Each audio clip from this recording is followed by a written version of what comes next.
Welcome to session 3, property practice 2. We're going to look at the lease agreement. So I was a leasing manager for many years, so I did lease agreements for probably the best part of 20 years. So what is a lease? You've done this all. You don't. I don't think you're going to learn much new in this chapter because you've all done your law subject. And you will know the basics. And we just touch on the basics of lease agreements here. What is a lease agreement? You know it. It's a contract given by one person to another for the use or possession of real property for a specified time and in exchange for fixed payments. The major objective is for protection of the landlord and security for the tenant. And it's designed to eliminate misunderstandings. And at the end of your chapter, there will be a very old SAPOA Memorandum of Agreement of Lease, and most of your commercial leases are based on the basics of those SAPOA leases. Definition, just again, a contract for letting and hiring, and it is a reciprocal agreement between one party, the lessor, and another, the lessee, into which the lessor binds himself to give the lessee the temporary use and enjoyment of a thing wholly or in part in return for the payment of monetary remuneration or rent by the lessee. The essentials of a lease. The 3 essentials of a lease, and the first one is an undertaking by the lessor to deliver the property to the lessee. The second one is an agreement between the lessor and the lessee that the lessee will have temporary use and enjoyment of the property. And the third essential of a lease is there must be an undertaking by the lessee to pay rental. These 3 essentials are not present, it is not a lease. We'll come back to that later. The terms of a lease. So there are 3 types of terms, and the first one is the essentials, the essentialia, and these are the terms without which the agreement would not be a valid lease. So we said previously, this is an undertaking to deliver the property, an agreement to pay, to have that the lessee will have temporary use of the property, and an undertaking by the lessee to pay rent. If those aren't there, it's not a valid lease. Then the naturalia. These are the things that follow automatically unless the parties contract otherwise. And subleasing of the premises is what is called a naturalia. But I have yet to see a lease agreement where the subletting of premises is not specifically addressed. So, but if there's nothing about a subleasing, if there's no clause regarding subleasing, you can sublease. It is a natural, but you can imagine. Okay, so the third one is the incidentalia or the accidentalia. These are terms added by the parties. For example, a turnover rental or whatever. So those are things that are put in. Then just that you know that long and short-term leases, previously leases did not have to be in writing unless the lessee demanded a written lease, but according to the new Rental Housing Amendment Bill of 2014, a lease has to be in writing. Anyway, I always say have a lease in writing, never mind, but lease now has to be in writing. And if it's more than 10 years, it has to be registered against the title deed of the property. Okay, so for a lease to be enforceable, the rental must be determined or determinable. So determined or determinable, so the determination of the rental must not be under absolute control of the landlord or the tenant. And there's various case law. I'm not going to ask you about case law. So there's various case law about, please go through that, determined and determinable and not determinable and etc., etc. Then the second one is the property must be identified or identifiable. So if the property is not identified or identifiable, the contract will be void for vagueness. And there's an example in there where there was which landed in court, and there was an annexure, which the property was described in the annexure, but the annexure was never attached to the lease. So the court threw the case out because the property was not identified or identifiable. Then the duration, it must be temporary or periodic. If a rental agreement states that it is in perpetuity, it is not a lease. Okay, so you cannot say it's in perpetuity. Then an option. An option is a new agreement, and we go back to the 3 essential requirements.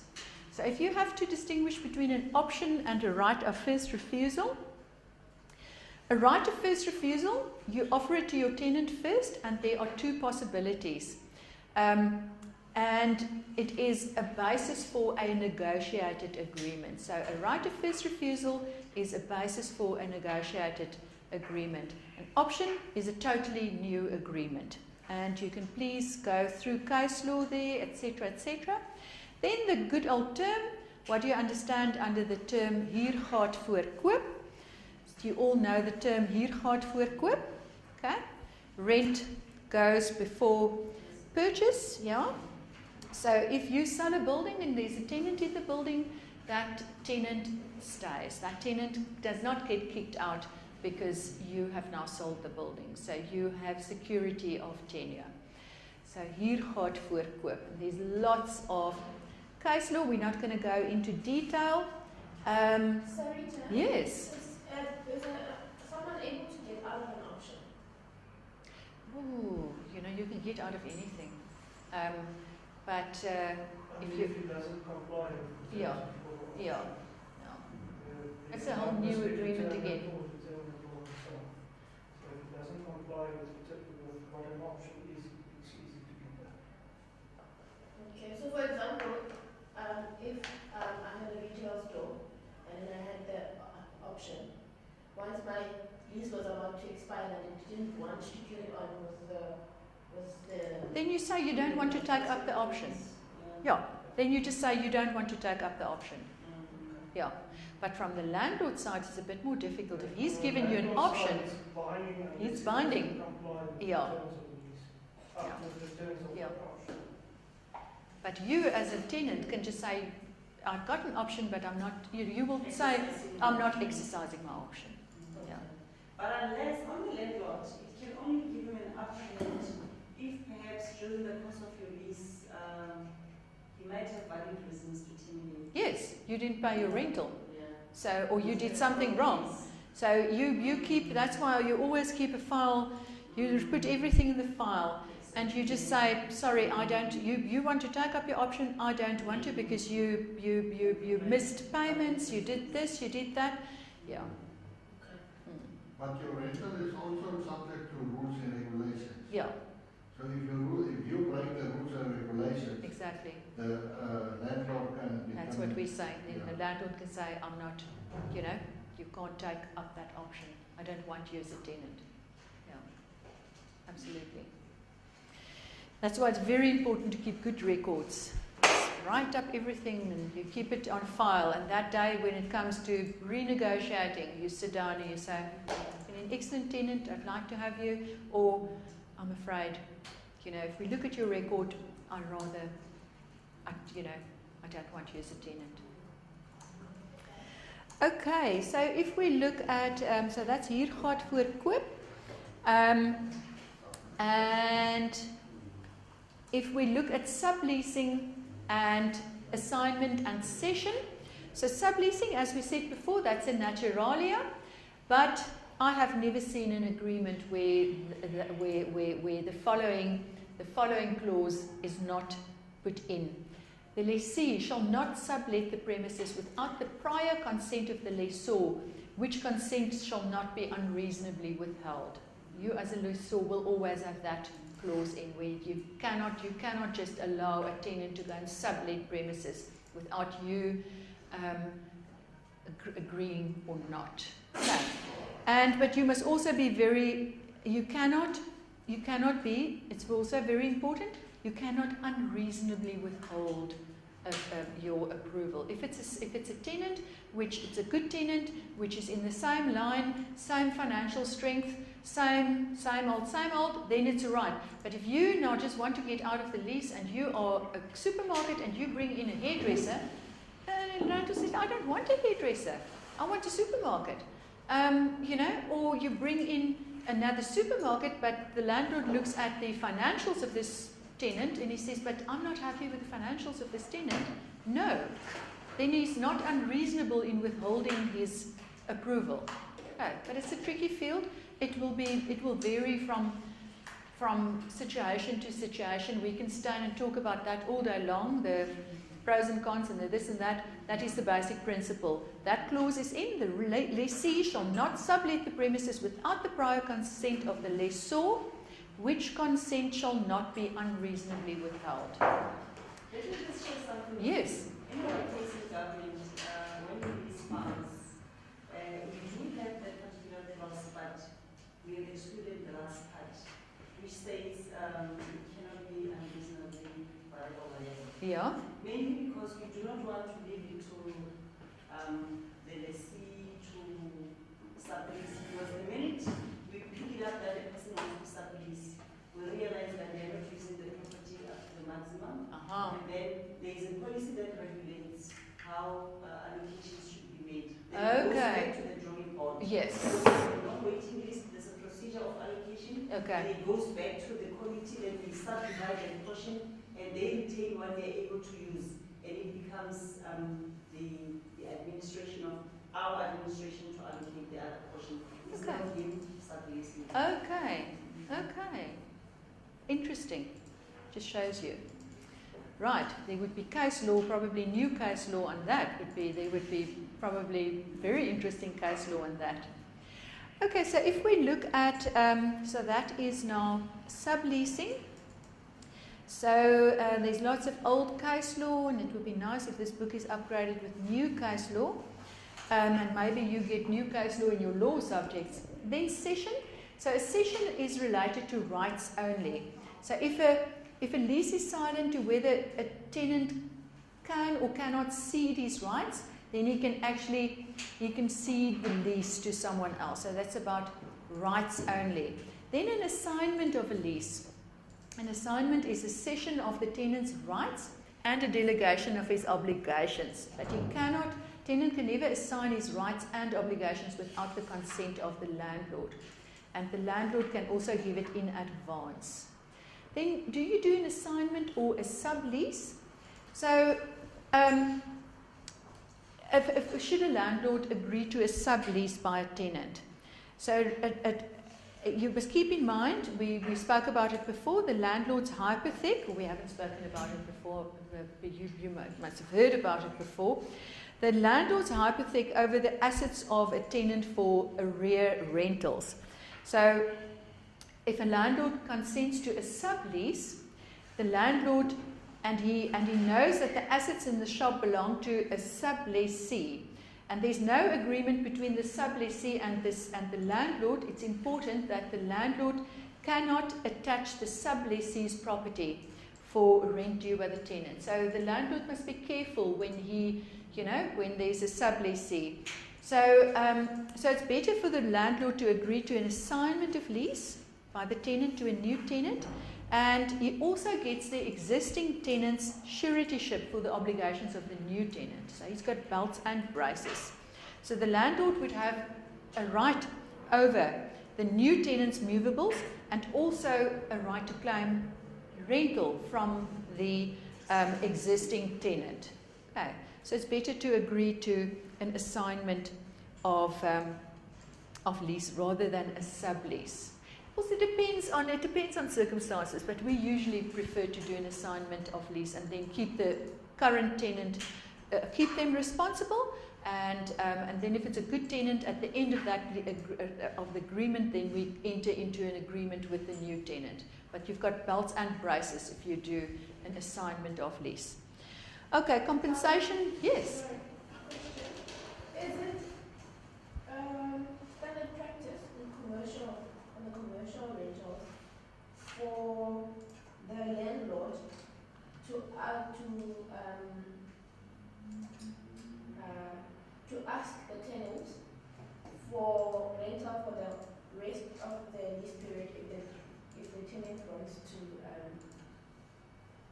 vacate. Obviously, the- Yeah. vacate the Then we can say, before the lease yeah. expires. We can say, then we say, right, we make a calculation, let's do a present value of your future income stream, and if you now want to vacate 2 years prior to your lease expiring, you pay up, and then you're free to go, because all the landlord is really interested in is the income. That is what a landlord, not all that is interested in, but that is his main aim, is to earn an income from his property. So if that tenant wants to vacate and they are prepared to pay all the monies owed, it's fine. Then you If they don't terminate. have the money, then we can just. Hmm? If they don't have the money, Then the Then courts. must continue with the lease. Yeah, then they must continue to the lease, and the courts are there to take care of that. Then what we usually would do, we would say, right, we can see that you're struggling, so rather go and speak to them at an early stage. We see if you are a property manager in a shopping centre, you can quickly see if a tenant is struggling. There's the shelves are becoming emptier, they're not feet, etc., etc. If it's an office tenant, you can see, but the personnel is getting less and less and less, and you quickly pick up there's a problem. Then rather call them in and say, we see there's a problem. Can we find you a replacement tenant? But you are responsible until we have secured a proper a replacement tenant, and you will also be paying, because usually it will come through a broker. You will be responsible for paying brokerage, you'll be responsible for this, you'll be responsible for that, lease fees, etc., etc., and come to some kind of negotiated agreement. That's always the best thing. Don't wait until things are out of control. You can also, I can tell you now, if a tenant misses one payment, they are in trouble. So you go and see them, and you start negotiating, because it doesn't help flogging a dead horse. You are now keeping that tenant in there, they can't pay, their business is going under. Rather cut the losses. The principle in law that the lessor must limit his damages. Limit his damages, yeah. say that again? The lessor must limit his damages. Yeah, Okay. must limit his damages. Absolutely. You know, Yes. I've been thinking that it's standard practice that every contract has a clause where you can give each other, let's say, a 1 month notice. You can put something like that in your contract, yeah?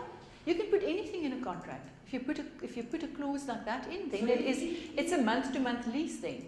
No, let's say it's not a month. Okay. It is a 12. It's a let's say 12 months contract. Okay. But within that lease, there is an option that, let's say, for instance, it's a residential property.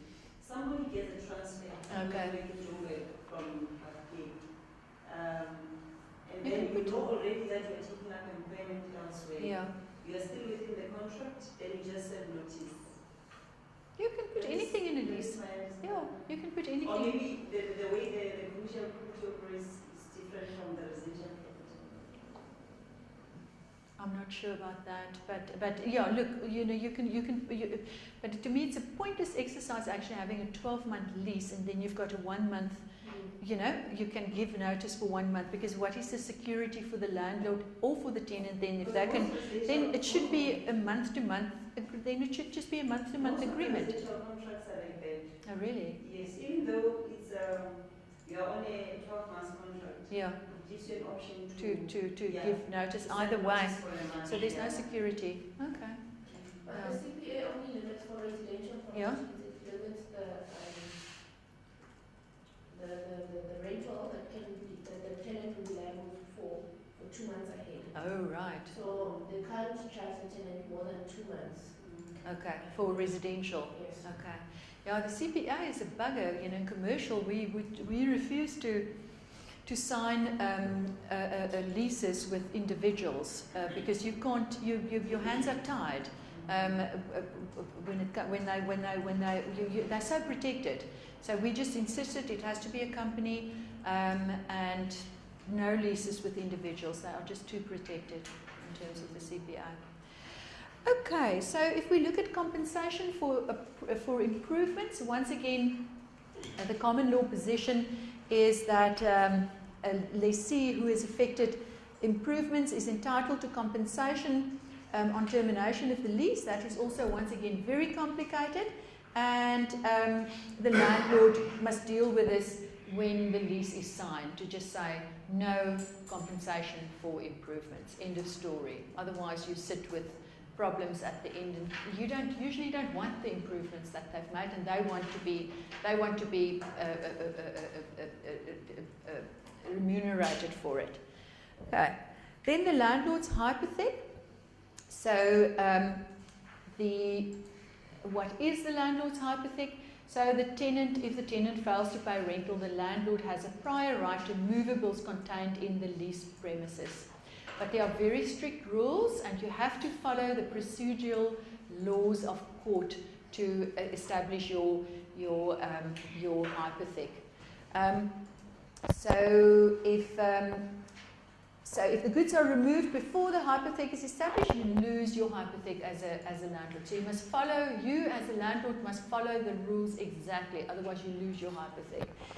And so the notarial bonds, the security by means of movable property relates to notarial bonds. And if a tenant's movable property is hypothecated by a special notarial bond, or if there's an installment sale in terms of the Credit Agreements Act, it's never subject to a landlord's hypothek. So there must be a clause, you must put in a clause in your lease agreement that a tenant may not hypothecate his movables by special notarial bond. And if he does so, he is in breach of lease. So you must put that in your lease agreement to make sure that you can attach his goodies if he is behind in his rental. Okay, so once again, if the landlord knew that the goods did not belong to the tenant, he cannot act under the mistaken belief that the goods did belong to the tenant. So you as landlord must also make sure what goes for what. Okay, cancellation. Cancellation, there are certain formalities. So the landlord, before he cancels an agreement, he must make sure that he complies with the formalities of the lease relating to cancellation. And there you must be very sure that if if it's 7 days, then you do your 7 days. Do not walk in there before the 7 days have passed. Don't go and lock up the premises or do something within 6 days, and then you are in serious trouble. So your notices must also be sent to the property, and at the property address. And if you as a landlord cancel incorrectly, it is called in terms of law prematurely, and you are guilty of breach of contract. And we always made sure that we made the domicilium Sitandi Itsikitandi, we made it the shop premises or the office premises, not the head office, which could be in Joburg. And to go and serve notice on a tenant in a different province or in a different city is a huge problem. So you make your domicilium the shop or the office, wherever they are renting.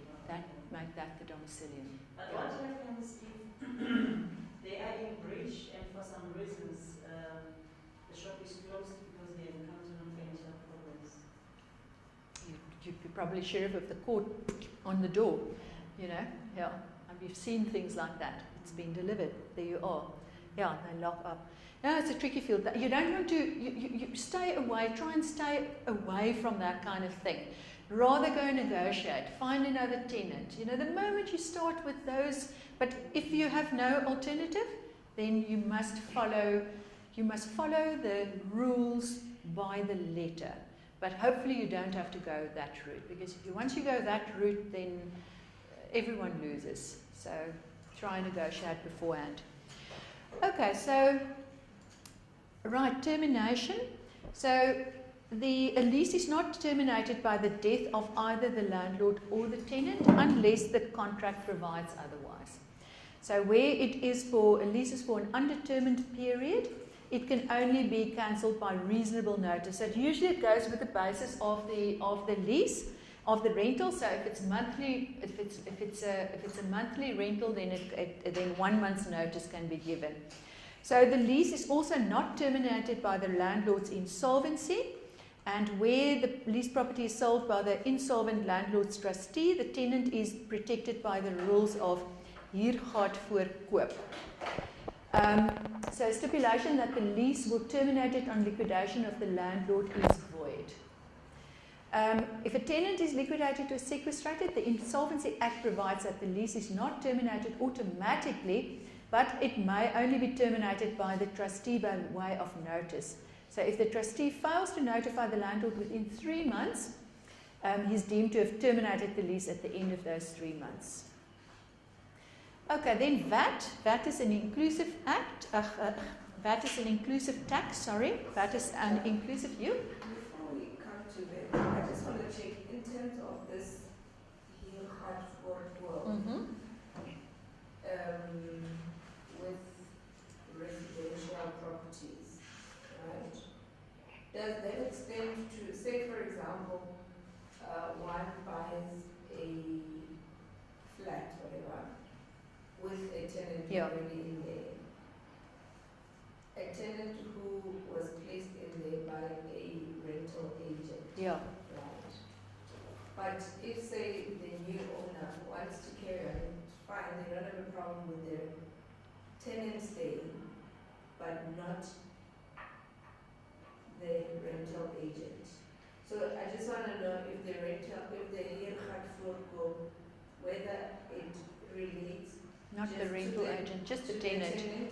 or does it extend to the rental agencies? I've never even thought of it like that. No, it's just the tenant. No, you don't have to.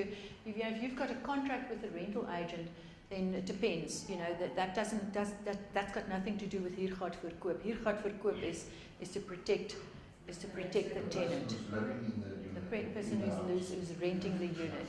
Yes. Also, you're free to terminate the services of the... You can freely. Yeah, it depends on what agreement. You don't even have to terminate the services. You don't have a contract with You them. don't have. Oh no.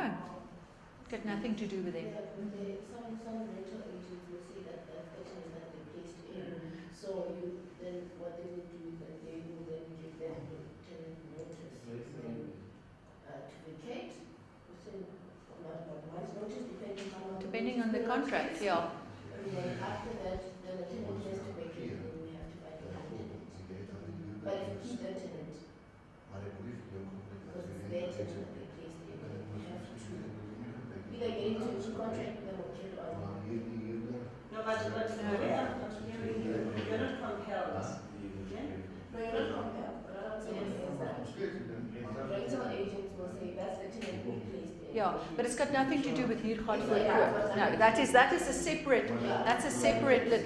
separate little bun fight. Yeah. You know? As a new owner, you have no obligation to make use of them. No. No. Quite often, people buy property and they're like, oh no, what a horrible agent or what a useless agent, and get rid of the agent.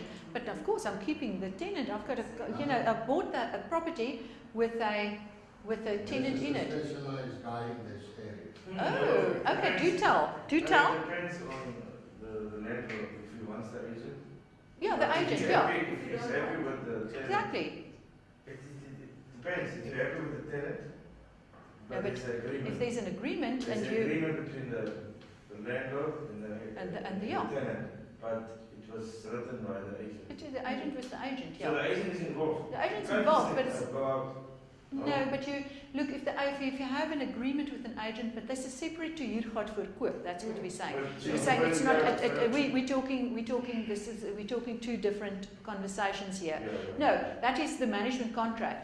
You can't just fire an agent if you've got a year contract with them, unless they messed up. Then you've got grants. But we're talking huurgeld voor koop is one thing, and then management contract is another thing. Yeah, but he Okay. has to adhere to the tenant that's in there. He's having the first right to stay. Yes. That's the issue. That's the issue. Yeah. So Tenant that stays. tenant is the Tenant premise. stays. Yeah. But you can. But if you're not happy with the agent, then that is a separate issue. Yeah, Then you can it's address separate. that. Address it with the It is management. finding sometimes that the person who bought the property, they are doing their own property administration. Yeah, So exactly. yes. pointless to have you. I'm just saying no. I'm going to manage. I'm going to do it anyway. But then you will have to pay out that agent if that agent's got say another couple of months of the contract left or something. Then you just pay out that person. It's all about money, you know. Okay, so let's have a look at VAT. Okay, VAT's an inclusive tax. So only in certain circumstances may rental be stated to be exclusive of VAT, and then you say it's such and such and plus VAT, and it adds up. So rental can be increased by the amount of VAT. So op costs are a bit more difficult, but op costs is usually also operating costs. For the purposes of determining whether the operating costs like rental had to be determined or determinable. So leases provide that operating costs are deemed to be rental. Okay? So the landlord wants to have his hypothec to cover the tenant's property and for also any arrear costs, which could be rental. And so operating costs, unless stipulated otherwise, they're also inclusive of that. So just keep that in mind. Okay, any questions, any further questions? Students always have lots of questions on this leasing chapter. Yeah, lazy VAT, you can back. Yeah, you can your VAT back. Okay, people, chapter 6 is also, don't have much time. We're going to start a bit with chapter 6 and then we'll continue in the next session. Chapter 6. Energy and water, which is of course very important. I'm not going to go into a lot of detail because you are going to address energy and water management in your assignment, and you can use information from this chapter. And then I've also posted a lot of additional information for you on Blackboard, which you can use in your assignment. Okay, so owners and managers, they are confronting the question. They're confronting daily with the ever-increasing operating costs of buildings and your increased energy costs, so your increased electricity costs, especially here in South Africa. In Namibia, you've got more water problems, but now we've got water problems. We've got huge water problems now. Is your water problems now less? Oh, okay. They have more water than you. Sure. Well, okay. But it's expensive. Okay. Continue bragging there. Okay, so, but finite energy resources are getting more expensive, and they're also being used increasingly. And buildings in South Africa alone are responsible for about 23% of the total primary energy consumption. And with electricity consumption, your air-conditioned buildings use up to about 40% of the total op cost. If it's without aircon, then you're looking at about 25 to 30%. But the ratio, if it's a poorly designed building, your ratio is even higher. And your HVAC, which is your heating, ventilation, and air conditioning, is about is responsible for about 30 to 45% of your energy consumption. But the ratios vary, and it depends on the design of the building, etc. So architects and engineers have a duty to create energy efficient buildings, and your managers and occupants have a duty to control and manage these the energy consumption in your buildings efficiently. So your architect and your consulting engineer and your builder will work together with decisions regarding the design based on minimal capital costs. And once again, there's a scientific approach for these things, which is called the life cycle costing analysis, which we'll look at next semester. So in South Africa and also in Namibia, with our moderate climates, our passive design of buildings should take into account daylighting and cool night air and solar energy, so that we can lower the capital and energy costs. And it's very important to have a correct orientation of the buildings and the control of solar penetration using suitable materials. Then also read in the book Sick Building Syndrome. I think you've heard about Sick Building Syndrome in your first year in Property Practice 1, Sick Building Syndrome, what happened, what is Sick Building Syndrome, where buildings with the aircon, certain pathogens build up The building is sealed, and even with new buildings and new furniture, the gases which are poisonous, and it builds up in the building, and people literally became sick. And so it became important to actually flush a building, once a month with fresh air. So if we look at the design criteria, so the design of an efficient building starts, an energy efficient building starts with the architect. And it depends on the type of building. And we look here at three different things. We look at orientation, shape and planning, and we look at the exterior wall of a building, and we look at mass. So if we look at orientation, so the orientation of a building, so you control the solar penetration of a building, taking into account the sun's path through the sky in both summer and winter. And in South Africa and in Namibia, your building should ideally be facing north-south. So if you've got a west-east orientation, it's a warm building. It's warm in summer and cold in winter, while if it's north-south, it is cool in summer and warmer in winter. So it's a more efficient building. Your shape and planning, so your building's exterior surface, you want ideally, because your building loses heat through the exterior surface, you want the building to be compact with a low ratio of exterior surfaces to volume. And if it's not a too tall building, you can preferably put the fire escapes also on the outside of the building, so that you don't have to use lighting and sucking out of the ventilation or pressure against smoke penetration. Okay, your exterior wall of your building. Of course, that is a combination of translucent and non-translucent, and your windows should, so your design of your facade and roof should be efficient. Your windows, preferably not more than 20 to 25% of your facade area, should ideally be protected against sun.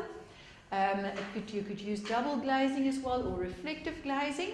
Or you could use the new, but I don't personally like that, because after a couple of years it looks horrible, a little thin film of reflective material that you put over some of these windows, but after a couple of years it starts looking horrible here. But double glazing, so what is double glazing? It's just 2 layers of glass with about 25 millimeters in between, and that keeps the heat away from the building. And then you get, the reflective glazing can be put on the outside, but it sometimes looks very nice, but not this thin film that they nowadays stick over. Then if we look at mass, so just go through all of that. So mass, it's a structural concept. Structural heat storage is an economic concept. So you have to have enough mass of a building to be able to absorb the daily heat load. So perhaps rather have a building of brick or reinforced concrete instead of steel, which doesn't keep the heat all that well. But that is a structural heat storage, is an economic concept. Okay, so electricity accounts. We don't really have time to go through electricity accounts, so please read through electricity. Go and work through your questions. I've posted a whole lot of questions, so just work through all your questions. So monthly electricity. So electricity accounts are based on tariffs imposed by local authorities, municipalities, or Eskom. And every authority has got a different method to determine the tariffs, and they also revise from time to time. So as a property manager, they have to keep their eye on that all the time. They have to know what tariffs they're in for. And there's a fixed component and a variable component. And if you are a developer, or if you have something rezoned, you have to pay a bulk services charge to the local authority. Okay. So your basic philosophy is you divide the total cost of power generation, transmission and distribution between the various consumers. Okay, so the electricity components for large consumers comprise two components. That's your maximum demand per day per month in kVA, and then your kilowatt hours, your consumption. So it's a basic charge and then a consumption per month. And then the load factor is a charge factor which is equals to kilowatt hour divided by kVA max demand times hours in a month times 100%. And there are financial rebates for high charge factors. And how to limit your maximum demand. So you record certain fluctuation in demand, and you must also identify what causes certain peaks in your demand curve.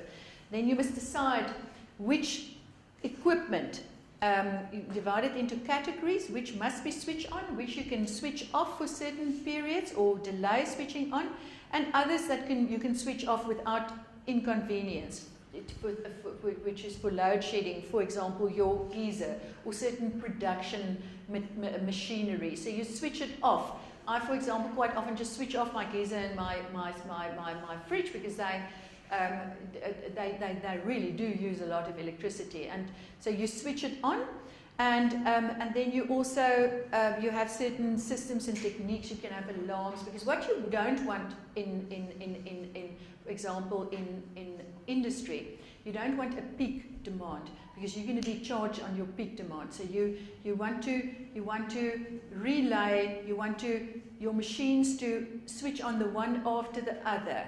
Okay, so that it never has a peak demand, but you are charged the peak demand for electricity for that month. So you switch certain things off, and you delay switching on other things, and you switch off things which will not inconvenience you, and you manage your electricity consumption that way. Okay, and you can do it with alarms, you can do it auto control, you can do load control or whatever. Okay. Power factor correction, so the power factor is the relationship between the useful power and the total power in an alternating current circuit. I don't want this, it's not a technical subject, just be aware of these things. Okay, so I'm not going to ask you to calculate things or just be aware that there are power factor corrections, and if there's a low power factor, there's certain surcharges, and read through that analogy of the river. I'm not going to ask you anything like that in detail, but a large consumer can choose their electricity tariff according to their needs, and of course demand for electricity varies, and because electricity cannot be effectively stored and only generated at certain times which are required, the price of electricity varies during peak and off-peak periods, and you must be aware of certain time of use tariffs. So just be aware of these things. Aspects which should be considered in the energy management system of a building. Please go through that. Control of the energy budget, investigate tariffs, how to operate your aircon system, certain cost-saving systems, your building management, energy audit, which we'll do now. And lastly, if nothing works, you redesign your whole existing system. So, if your historical data is unsatisfactory, you can do certain, draw up certain theoretical theory budgets and have your variance analysis and certain corrective steps. Once again, no standard formula to calculate costs countrywide. Just air conditioning is very expensive, especially your maintenance also of your air conditioning. You must make sure that your air cons are maintained properly. We always had a clause in our agreements. It said that the air con has to be maintained by the tenant. Okay, where the tenant pays for it, the landlord sends the air con. What do you call them? Technicians. Yeah. Aircon technicians, 6 monthly, it has to be serviced, and the tenant pays for it. But our technicians, we had a contract with people, but the tenant pays for it. Because if the aircon does not work properly, it uses a lot of electricity. Okay, economic cycle operation. If nothing works, you redesign your existing system. Okay, your steps to be taken in an energy efficient building. Firstly, you do an energy audit, then you do a building tune-up, a lighting upgrade, You reduce your other loads, you upgrade your fan system, you improve your HVAC plant, and then you monitor, you verify, and you maintain your savings. Once again, computerized energy management systems that can do your equipment and alarm monitoring, access control, security, fire, maintenance, and business management. These programs are very sophisticated. So during an energy audit, you analyze how to make savings in your energy costs, and you improve your energy management, installation equipment, and your thermal characteristics of your building, and hopefully you get a good saving. So the phases of an energy audit. So firstly, you measure, register, and analyze the energy that's being used in a building. You compare it with standards available for similar buildings, and they are available out there. You identify what the cost savings potentially are. You formulate certain suggestions regarding saving energy, and then you budget, you determine a certain budget value. And very important, it must be carried out by a team that includes at least an electrical engineer, mechanical engineer, and a financial expert. Okay, lighting system, go through how you can improve a lighting system, because you can use these things. It's in your book on, I'm not going to read through it now, how to improve your lighting system, page 153. You can use these things also in your assignment and in detail there, and general energy saving measures on page 156. Read through all of those, and your water conservation, very important. Read through that, go through that, page 157, and that is it. That is it. Lots of very handy information in this chapter for the exam and for your assignment. Any questions? Chapters 7 and 8, self-study. I'm not going to ask questions out of it for the exam. And we're going to start with chapter 9 now after the short break. 7 and 8 is self-study. So after the break, we start with chapter 9.